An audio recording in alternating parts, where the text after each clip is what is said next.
Hey, what's up guys? This is Yo Boy Roy partnering up with Ubisoft for a 4-part video series over Operation Steel Wave. This is part 2 where we'll be covering the upcoming Year 5 Season 2 patch notes. Part 1 was about the house rework, and part 3 and 4 will be looking at the new operators. Just as a disclaimer, this is a test server, so there may be some changes to the final build. Also, I changed my aspect ratio to 3:2 because I like it a lot, but just know it may look a little different than what you're used to seeing. If you'd like to skip to any specific parts of the video, I've included timestamps down below of the patch notes. So without further ado, let's take a look at the Year 5 Season 2 designer notes. Starting off at the top, we got the proximity alarm. This is a brand new secondary gadget that will be available to a handful of operators. We've got Castle, Caveira, Goyo, Rook, Wamai, Tachanka, Mira, Oryx, and Recruit. Now the common theme amongst these operators is you'll most often see them in sight as anchors, with the exception of Caveira. Now Caveira was actually the most fun to test with the other creators because you can put these proximity alarms on top and bottom of a staircase, and once they go off, Caveira can basically use her ability, go in, get an interrogation. It's a really effective tool to help her hunting. For the other operators, I see this as helping them focus on certain parts of the objective. If the attacking team has a split push onto both sites, they can throw a proximity alarm onto the other one, or maybe another entryway or a window that will help them focus their attention at the attacking push, but then also be able to cover their back if they hear that thing go off. It sounds just like the beepers on Bank and Border. It's very annoying for the attacker, and so they're definitely going to want to stop and shoot it, which could honestly give the defenders that split second of being able to shoot them while the attacker isn't looking. What I am anxious to see is how often it'll be brought, because it will take the place of things like impact grenades, bulletproof cameras, or barbed wire, all super important utility, and so we'll see how often it gets integrated into the meta, and we'll see if people are very accepting of adding this gadget to their loadout. Moving on to Alibi and Maestro, their shotgun ammo is switching from shells to slugs. So traditionally you'd have the AA-12 just be able to unload on walls, floors, ceilings, and basically renovate an objective. It was amazing. Given that that wasn't the intention of the shotgun, Ubisoft is changing this to slugs. So now you'll actually be able to get a headshot with this thing miles away. So we'll see if anyone actually uses it to spawn peek. The damage has been increased to 41 from 27 originally, and then the damage drop off distance is set to 18 meters. But again, if you hit them in the head, they're gonna die. This is a very sad change to me because that was one of my favorite things of being able to just get rid of every single wall, floor, and ceiling in the map, but I'm gonna have to be a little bit more creative going forward. Moving on into Zofia and Ela, one of the best changes I've ever seen is they're removing the mouse sensitivity modification when affected by the Grismont mines and the KS-79 concussion grenades. Basically meaning if your DPI was at 1600, it's no longer gonna be at 10. Right? Because when you got hit by these concussion mines, it almost locked up your sensitivity and it was impossible to do any sort of turn. That's no longer the case. You'll be able to freely move. The only impairments are visually and in your headphones. So thankfully it won't be addressing your mouse sensitivity at all. You'll still get to freely spin and do your 360s. This is incredible because now you can push sight, get hit by a concussion grenade, and still be able to kill a pushing defender. As far as Echo goes, they've removed the camera roll effect from Echo's Sonic Burst. Another super incredible change because originally when you were echoed, when you were trying to go for a plant, or even if you were just hit trying to move in the sight, your entire camera would shake, and that was super annoying for players trying to line up a headshot while they were concussed. The concussion effect now lasts 10 seconds though, and it's not tied to player movement anymore. So traditionally when you just stood still, the concussion effect would go down faster. Now that's no longer the case, and it'll simply last 10 seconds. They've changed the vignette intensity during the concussion effect, so now it's similar to other concussions. It's not as drastic, and you won't be as visually impaired when you're hit by this. And then finally, they're replacing the ballistic shield with impact grenades. This is big because typically an Echo just finds a corner, pops open the deployable shield, and sits there on his drones. Now he either has to have somebody else bring the shield, or he has to sit there vulnerable, which could drastically help the attacking team in those last few seconds as one plants and the other tries to find where that Echo is hiding. I see this as a really big change, and honestly the Ela change as well. defensively, because with the addition of Malusi, which we'll talk about in a different part of this series, I feel like there's a lot of defensive gadgets that are hindering the attacking team's ability to simply push into sight.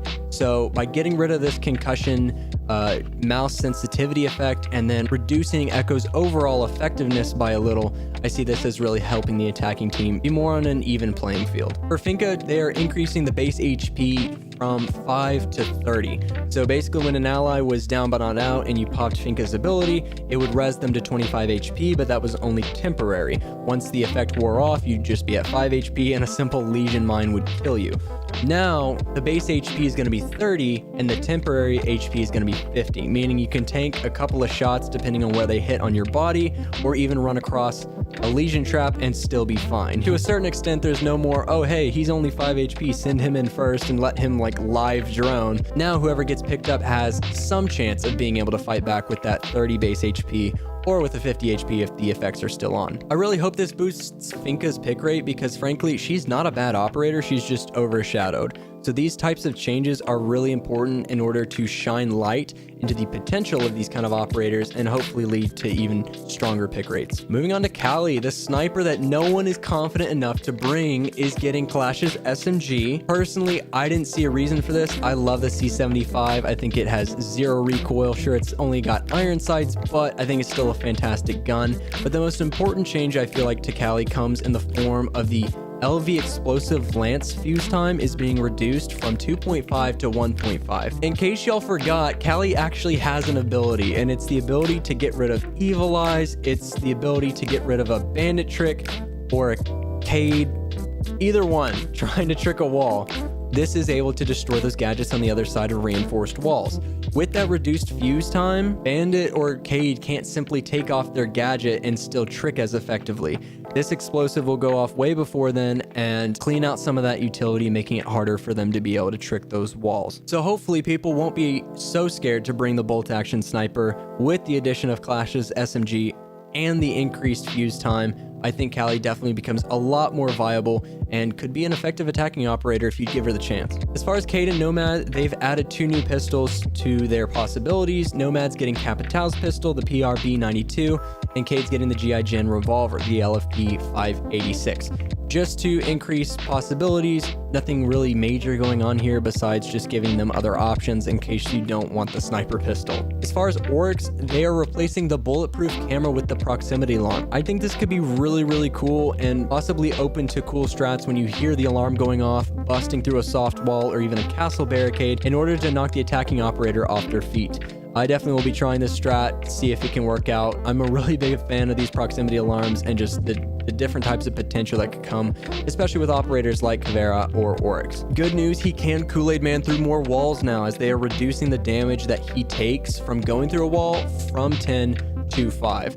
So now you can run through double the walls. And they added the angle grip to Oryx's MP5. So while he still won't get his gun up faster by going through a wall, at least he'll be able to ADS quicker when he's just running or even crouch walking through sight. I hope this makes Oryx more appealing to the community, as you don't really see him played at the higher level.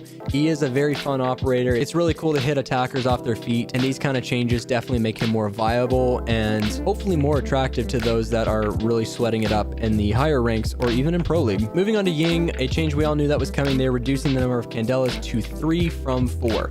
As you probably know, Ying now has smoke grenades, and a lot of players felt like this was overpowered, especially as her Candelas went up to 4. Ubisoft is taking one of those Candelas away, so we'll see if that's enough of a nerf in order to make her still on a level playing field. I definitely see Ying being used in the higher ranked and Pro League style of play, simply because she has a lot of utility, can burn ADSs, can flash sight, can smoke plants, all while using an 81 round mag LMG. If you're willing to bring her, she's a great operator in order to get that plant down. Amaru, my favorite patch note of all, is the fact that when using the Gara hook, barricades will be broken as Amaru goes through them, not when she attaches to the window. This is huge because when you wanted to yeet into sight, typically depending on how high up the floor was, the defenders could just camp the window, wait for you to swing in, and then pre-fire as you tried to enter. This led to lower picks for Amaru. She was super fun, but unfortunately because of that reality, nobody wanted to die immediately. Thankfully, due to this buff, she will be able to more secretly enter sight. It'll be way more tactical. The only audio cue you really hear is if the window has glass on it, the glass is gonna break,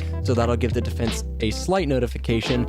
but then she'll have a faster recovery when landing to get her gun up. You'll be able to entry frag a lot better, and I definitely see her being picked a lot more. Another really cool feature is that the Garo hook will now break hatches from underneath. You no longer have to use that secondary shotgun to open the hatch and then swing up. Instead, you can just do it all in one motion and get rid of that initial shotgun blast. Well, that'll do it for the Year 5 Season 2 patch notes. Some really amazing stuff going on here. Ubisoft is headed in a great direction, and with the addition of this proximity alarm coming to the game, I'm really excited to see what you guys come up with in terms of adding this to your strategies. All in all, really refreshing updates, and I could not be more happy about the trajectory that the designers are taking here.